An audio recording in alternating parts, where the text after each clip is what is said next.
네, 오늘은 김포 도시철도 개통기념 특집입니다. 이제 개통까지 77일이 남았는데요. 오늘부터 실제 운행 사항을 가정해 진행하는 영업 시운전이 시작됐습니다. 현장에 나가 있는 최국일 기자 연결합니다. 최국일 기자. 최 기자. 네, 최국일 기자입니다. 김포 도시철도 골드라인 개통 77일 전인데요. 그래서 오늘 기념 방송을 준비했던 건 아니고요. 오늘 김포시 시정소식지 김포마루 사진 촬영이 있어서 김포 한강 촬영기지에 나와 있습니다. 자연스럽게 특집 방송이 됐네요. 잠시 뒤 운양 역사 내부와 시설들도 보여드리도록 하겠습니다. 그리고 이제 공사가 끝났기 때문에 하이바를 착용할 필요는 없다고 하네요. 오늘 김포 낮 기온이 27도까지 올라갔는데요. 7월 27일 토요일 개통 예정인 김포 골드라인은 오늘부터 6월 23일까지 45일간 실제 운행과 똑같은 상황에서 시운전을 합니다. 영업 시운전을 하는 건데요. 시일을 포함하면 사실 60일간 진행됩니다.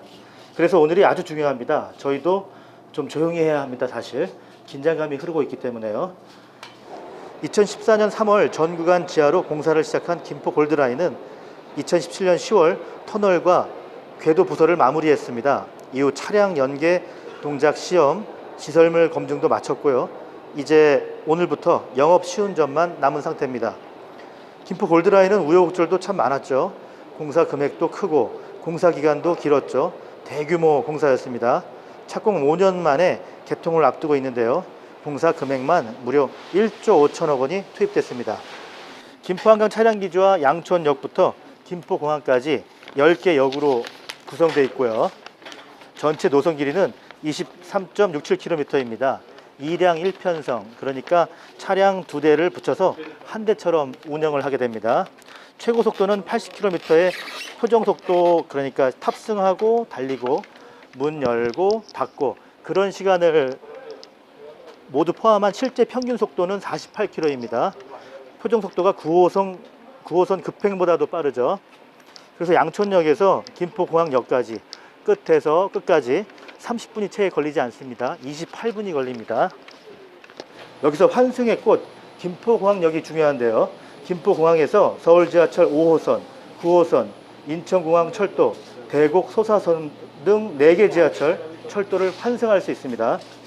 여기에다 전국 버스 노선, 국내선, 국제선 비행기를 이용하실 수 있죠. 김포공항에서 강남 신논현까지 30분, 여의도까지 26분, 홍대 입구까지는 12분이 걸립니다. 그리고 드디어 지하철 서울 생활권이 됐습니다. 이제 자동차 없이 지하철, 철도 환승만으로 부산에 가고 광주에 가는 날 편하게 다녀오세요.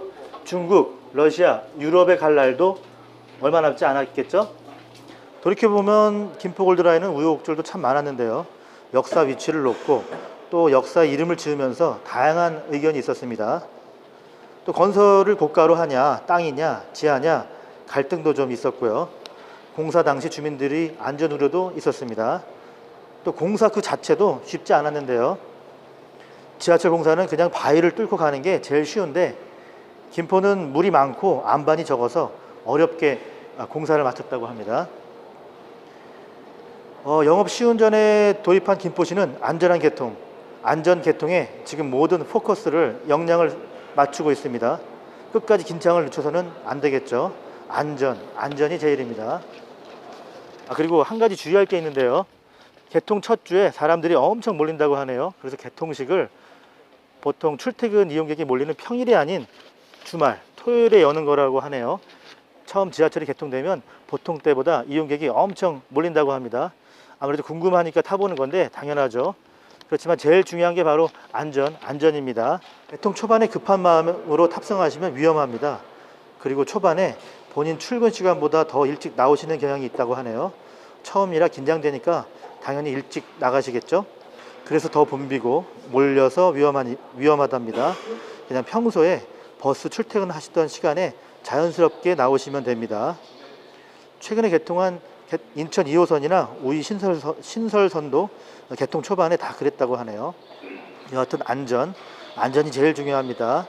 지하철 항상 탔던 것처럼 자연스럽게 뛰지 말고 천천히 걸으시고 나오던 시간에 나와서 타시면 됩니다. 이제 열차와는 보여드렸고요. 역사 내부 시설을 잠시 후 조금 보여드리도록 하겠습니다. 영업 시운전에 돌입했습니다. 오늘부터 45일간 휴일 포함 60일간 영업 시운전에 들어가고요. 그래서 모든 시설물들이 실제 운행하는 것처럼 가동되고 있습니다. 근데 영업 시운전 기간 중에도 절대 역사에 접근하시면 안 됩니다. 들어오시면 안 되고요. 저희는 업무 때문에 오늘 방문했는데 그래서 좀 보여드리고 싶어서 이렇게 찍어드리고 있습니다. 또 하나 이게 엘리베이터가 보이는데요. 중요하게 아셔야 될 것이 일반 엘리베이터입니다. 무슨 말이냐면은 모든 분들, 일반 분들이 다 타실 수가 있어요. 어르신, 장애인, 노약자 외에도 일반 분들도 모두 탑승하실 수 있습니다. 편하게 이용하시면 돼요. 전 역사에 엘리베이터가 많이 구비되어 있습니다. 편안하게 이용하시면 되고요. 제가 시설물을 좀 더 보여드리겠습니다. 오늘 그 김포마루 시정소식지 촬영 때문에 지금 모델분들께서 나와서 촬영 중이시고요. 여기 타는 곳 개찰구가 보이네요. 사인물이 있네요. 위치를 알려주는 사인물. 여기 보시면 샘제공원, 김포아트빌리지, 문화원, 문양동 행정복지센터, 모담공원 뭐 이렇게 우리가 뭐 일반적으로 다 보는 그런 안에 교통카드 충전기 발매기가 있네요. 일회용 발매기. 자, 지금 사진을 찍고 계시고, 그리고 각 역사마다 다양한 저렇게 보시는 것처럼 예술 작품들을 설치 미술들을 해놓은 것이 있습니다. 또 지하철도 지금 많이 보이시는데요. 아까 말씀드렸듯이 일반 엘리베이터입니다. 그냥 모두 다 편하게 이용하시면 됩니다. 이제 노선도가 여기 들어가게 되겠네요. 그리고 보시는 것처럼 층고가 높아서 개방감이 있습니다. 답답하지 않고요. 뭐 일반 지하철역보다 뭐 아주 큰 그런 역은 아니지만 상당히 개방감이 있고 출퇴근 시간에도 충분히 커버가 될 것 같습니다. 이 안에는 지금 상가고요. 상가고. 최 기자 수고했습니다. 다음 소식입니다. 정하영 김포시장과 김두관 국회의원이 이재명 경기도지사에게 대한민국 축구종합센터 김포 유치 지원을 요청했습니다. 정하영 시장은 김포, 여주, 용인 어느 곳이 되더라도 경기도가 적극적인 협조와 지원을 해달라고 요청했습니다. 월곤면 지역사회보장협의체가 하우두유 사업을 하고 있습니다. 월곤면 특화 사업인데요. 거동이 불편한 독거 어르신을 선별해 두유와 요구르트 간식을 배달하고 안부 확인도 하고 말벗도 되어드리는 그런 정서 지원 서비스입니다. 김포시가 장기동 피아노 공원에 신개념 아이누리 놀이터를 조성했습니다. 아이 플러스 세상, 아이누리 놀이터입니다. 마산동에 사는 아빠 안태환 씨와 엄마 황미선 씨의 큰딸 지율이, 안지율 아기의 첫 돌잔치가 다음 주 18일 토요일 저녁 6시 반 장기동 신한프라자 엔젤스 데이에서 열립니다. 저는 딸 있는 분들이 정말 부럽습니다. 토요일 월거초등학교 동문체육대회, 김포향교 춘기 석전제가 있습니다. 일요일엔 족구협회장배 족구대회가 종합운동장에서 열립니다. 지금까지 김포1분 뉴스였습니다. 저희도 항상 최선을 다하겠습니다. 그리고 오늘 운양 역사의 모습입니다. 고맙습니다.